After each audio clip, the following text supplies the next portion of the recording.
Bonjour à toutes et à tous, bienvenue dans cette partie 2 où je réponds à vos questions intimes, vos questions tabous, les questions que vous avez peur de poser à vos parents, à vos amis. Mais aujourd'hui la partie 2 elle va être un petit peu plus piquante, un petit peu plus spicy. Donc attachez votre ceinture et préparez-vous. Aujourd'hui il n'y a pas de tabou, pas de jugement. On est entre nous, donc posez-vous bien et ouvrez grand vos oreilles. Maman va vous donner ses meilleurs conseils.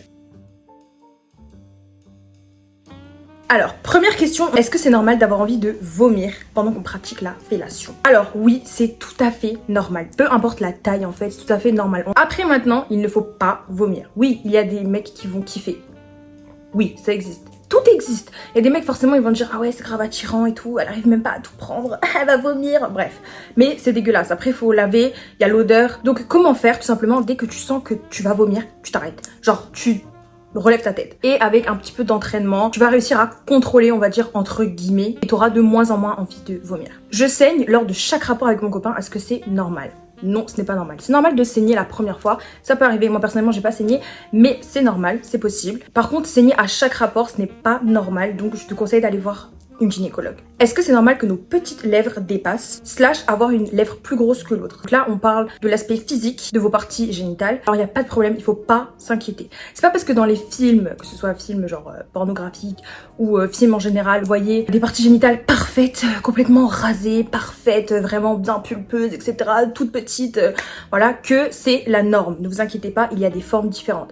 Il y a des comptes Instagram qui vous montrent un petit peu toutes les formes différentes, que ce soit au niveau des parties génitales des garçons et des parties génitales des filles, et vous voyez bien qu'il y a de tout. Il y a des filles, elles ont une lèvre énorme, une lèvre plus petite, il y en a, elles ont les lèvres complètement sorties, il y en a, elles ont les lèvres rentrées, et ne vous inquiétez pas. Aussi, il y a beaucoup de mecs qui pensent que plus les lèvres sont sorties, plus la fille s'est pris des mecs, enfin genre en mode a eu des rapports avec des mecs. Ça veut absolument rien dire. Tu peux être vierge et avoir les lèvres extrêmement sorties. Donc les garçons qui disent ça là, renseignez-vous s'il vous plaît, parce que faut arrêter de dire des bêtises au bout d'un moment. On est en 2024, il y a Google qui existe, il y a Wikipédia qui existe. Arrêtez de dire des sauvageries, des dingueries. Votre copine après elle va se sentir mal. Elle va se sentir mal, elle va se dire est-ce que j'ai un problème, est-ce que je sais pas quoi. Vous trouverez un partenaire qui sera amoureux, peu importe à quoi votre minou ressemble. Ne vous inquiétez pas. On va pas être là pendant un rapport à regarder vos parties intimes comme ça. Il y a aussi des mecs qui adorent regarder. Sachez-le, qui vont écarter vos jambes mais qui vont vraiment regarder parce qu'ils kiffent en fait, ils trouvent que c'est magnifique. Bon ça c'est très bien, cœur sur eux, hein, on les aime. C'est vrai que ça peut être gênant. Ça peut être gênant parce qu'on peut avoir peur, on peut être gêné, mais ayez confiance en vous. D'accord? Ayez confiance en vous. Dans ces moments-là, si vous voyez qu'ils vous écartent les jambes et vraiment ils regardent et tout, n'ayez pas peur. Genre vraiment ayez confiance en vous, dites-vous ouais non mais en fait il kiffe, je suis grave une star et tout. Mon mec est parfait, sauf au lit. Que faire? Quitte-le. Homme pas capable. Comment ça? T'as un job, c'est d'être bon au lit, c'est de satisfaire ta copine et tu le fais même pas bien. On n'est pas capable, on quitte ça, c'est bon, allez, à la poubelle. Next. Je rigole, bien évidemment. Tout simplement, communique avec lui, parle avec lui. Dis-lui, écoute, j'aimerais bien qu'on teste ça, j'aimerais bien qu'on fasse ça. Après, si c'est un problème de taille, c'est-à-dire que peut-être elle est trop petite, pareil, ne t'en fais pas, il peut te stimuler d'autres façons. Il n'y a pas que avec la pénétration. La taille, j'aime bien rigoler, par exemple sur TikTok et dire la taille ça compte et tout, etc. En vrai de vrai, ça compte pas vraiment. C'est plutôt comment tu t'en sers, comment tu satisfais ton partenaire. Il y a des filles, elles n'arrivent même pas à jouir avec la pénétration, donc ça veut rien dire au final la taille. Et surtout, n'aie pas honte de parler avec lui, n'aie pas honte de discuter, de lui dire qu'il y a des problèmes au lit, etc. Communique de façon très douce avec lui. Ne lui aborde pas ça en mode écoute, je m'ennuie au lit en fait, genre c'est grave nul. Lui dis pas ça comme ça va lui blesser son ego en plus d'homme, vraiment il va se sentir blessé, il va plus savoir où se mettre, il va être gêné, donc apporte-lui ça de façon, voilà. Vous êtes pas obligé de vous asseoir à une table et parler comme ça, cravate, sérieux et tout, ouais on a des problèmes au lit, je pense que ça va pas le faire entre nous et tout, mais tout simplement t'es au lit et tu dis ouais on devrait peut-être tester ça, ouais est-ce que tu veux tester ça, est-ce que tu veux faire ça, nanana.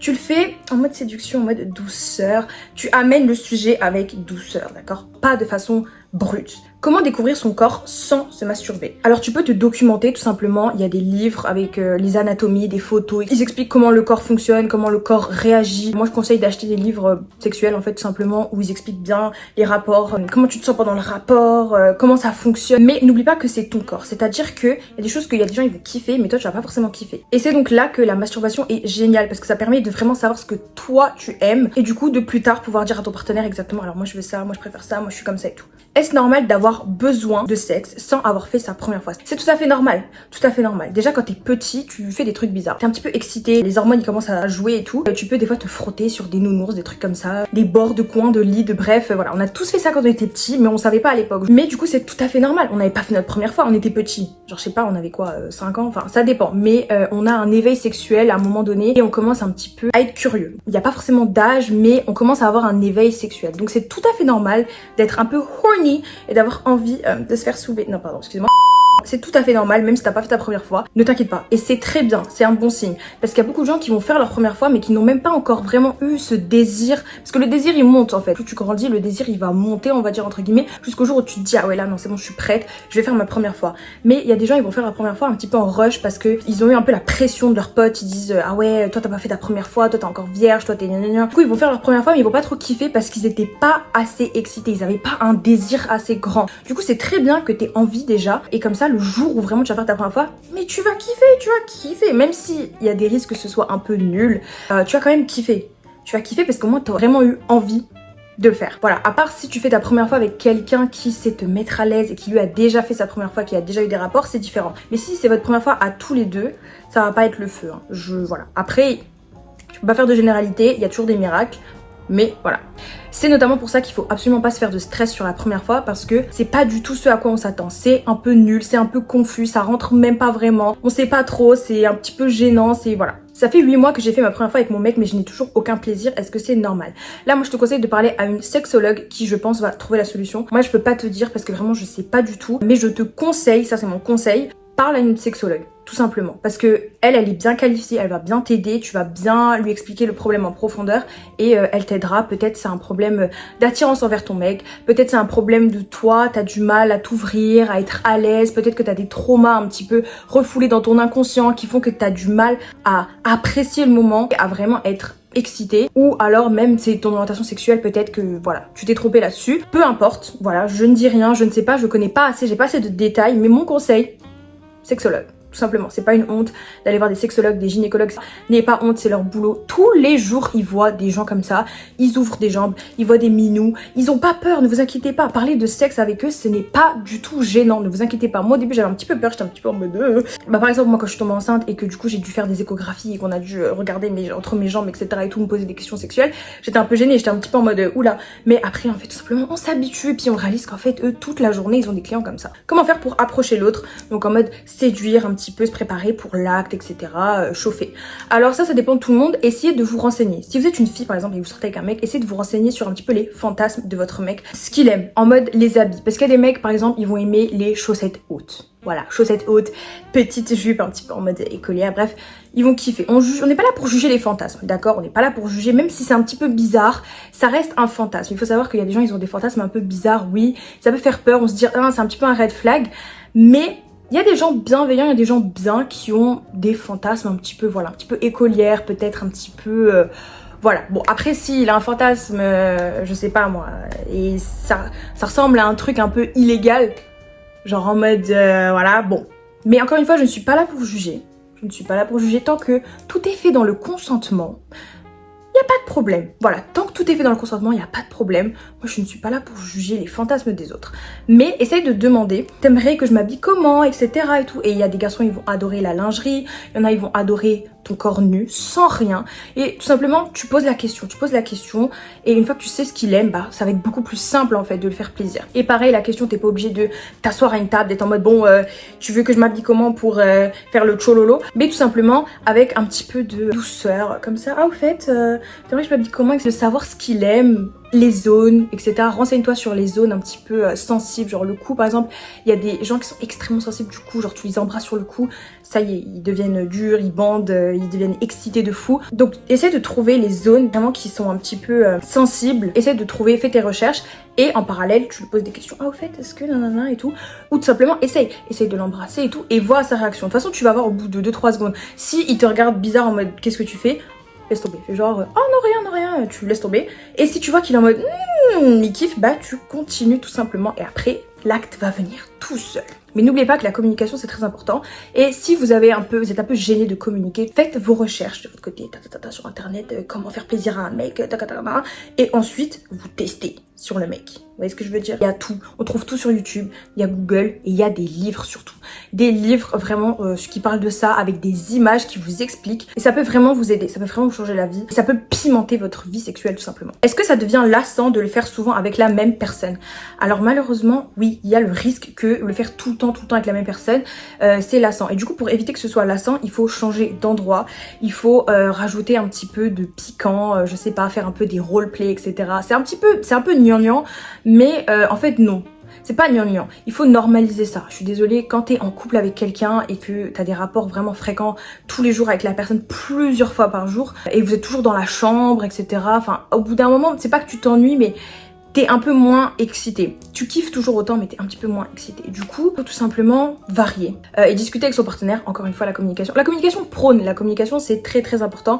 Oui, on sait que la séduction c'est important, le fait de pas parler, le fait de faire les choses sans parler, etc. Mais il y a une façon de communiquer. On peut communiquer de façon bien faite, vous voyez ce que je veux dire? Donc voilà, changer d'endroit, faire un petit peu des roleplays, des trucs du style, je sais pas moi, infirmière patient, je sais pas, mais bref, je donne des exemples, c'est pas les trucs que je vous conseille, je suis pas en train de vous dire allez vous habiller en policière ou en je sais pas quoi et tout, mais c'est des exemples. Roleplay, ça peut aller dans tous les sens, voilà. Et du coup, tout simplement, trouver des petits trucs pimentés. Et aussi faites des pauses, tout simplement. Si par exemple vous le faites tous les jours, faites une pause même de 2-3 jours et puis après, vous allez voir, vous allez re-kiffer. Est-ce que c'est bien de sucer donc fellation, ou pas? Il n'y a pas de c'est bien ou pas. Pour pratiquer une bonne fellation, il faut en fait que vous en ayez envie. D'accord? Si il vous dit ouais vas-y fais-le, bah vous allez le faire, mais en fait déjà il faut de l'endurance, c'est du sport. Ici là, votre mâchoire, ça fait mal au bout d'un moment. Il faut vraiment genre aspirer, faut vraiment y aller quoi. Et vous allez être fatigué et vous allez pas le faire bien en fait. Donc il faut vraiment que vous ayez envie. Plus vous avez envie de le faire, plus la fellation sera meilleure et votre partenaire il va se rendre compte de toute façon. Moi, si j'ai un conseil à vous donner, c'est prenez votre temps au début, genre en mode faites le plus lentement possible, genre vraiment vous teasez de fou, prenez votre temps et après vous allez de plus en plus vite. Mais prenez votre temps au début, ne lâchez pas tout dès le début parce que vous allez vous fatiguer en fait et il faut que le sang il monte, vous voyez, ça c'est genre son engin et il faut que le sang il est là, il faut que le sang il monte jusqu'à du coup après éjaculation etc. Enfin du coup plus vous prenez votre temps au début et plus après vous allez vite, plus il y a de chances qu'il vienne facilement parce que c'est aussi très dur de faire éjaculer un garçon avec la fellation, on va pas se mentir. Les filles qui disent que c'est facile, donnez-moi vos conseils, genre vraiment donnez-moi vos conseils.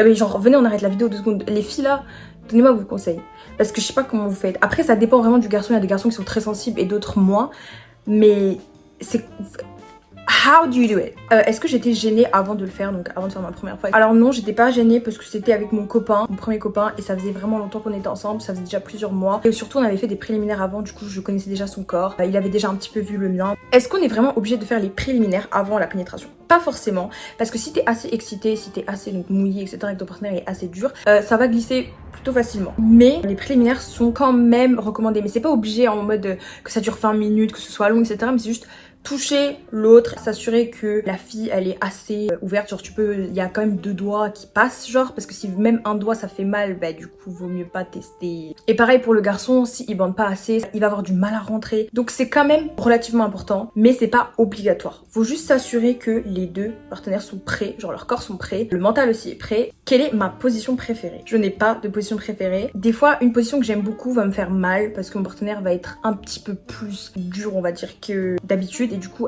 cette position là va faire mal et aussi ça dépend de mon envie, donc en vrai j'ai pas de position préférée, désolée de vous décevoir, mais je pense que missionnaire littéralement le classique, je pense que ça reste le meilleur parce que on est très très proche, on regarde son partenaire, on peut l'embrasser, je pense que c'est la meilleure pour moi. Je la joue un petit peu en mode romantique, mais désolée de vous décevoir, mais je sais pas, moi je trouve que pour moi c'est la meilleure parce que c'est la classique, voilà. Les choses que je déteste dans le sexe, tout simplement les gens qui te forcent à faire des trucs que t'as pas envie, ça gâche tout, surtout quand tu dis déjà non, quand tu dis une fois non, genre en mode ouais non j'ai pas envie et que la personne elle te force, elle essaie de te convaincre, toi t'es juste en mode bah vas-y frère en fait rhabille-toi, genre c'est bon, on s'arrête là en fait. Ça c'est vraiment moins horrible. Et aussi je dirais genre le mec qui pense pas trop à toi, qui pense pas à ton plaisir, il vient hyper vite, il est un peu violent, il est un peu brusque dans ses mouvements et tout. Enfin ça se voit que il est là juste pour satisfaire lui et il s'en fiche de toi. Voilà, donc ça c'est vraiment pas du tout ouf. C'est pas trop gênant de se mettre nu devant quelqu'un ou de voir quelqu'un nu. Ça peut être gênant parce que par exemple vous pouvez avoir confiance en vous et vous dire ouais bah vas-y là c'est bon j'ai confiance en moi et tout, tout se passe bien.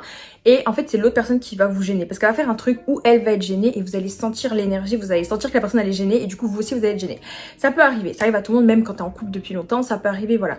Mais pour éviter d'être gêné, il faut juste être très à l'aise avec son propre corps. Et une fois que vous êtes à l'aise avec votre corps, bah déjà ça va être beaucoup plus facile de pas être gêné. Après si vous voyez le corps de l'autre personne et que vous êtes un peu en mode what the fuck, essayez de pas trop le montrer sur votre visage parce que sinon l'autre personne va être gênée. Mais normalement, sous le feu de l'action en fait c'est même pas gênant. Sous le feu de l'action vous êtes pas là à réfléchir, vous êtes pas là statique, genre vous êtes pas tous les deux à poil en train de vous regarder comme ça, vous fixez genre et jeu du regard tu vois et vous êtes juste en mode on fait quoi maintenant?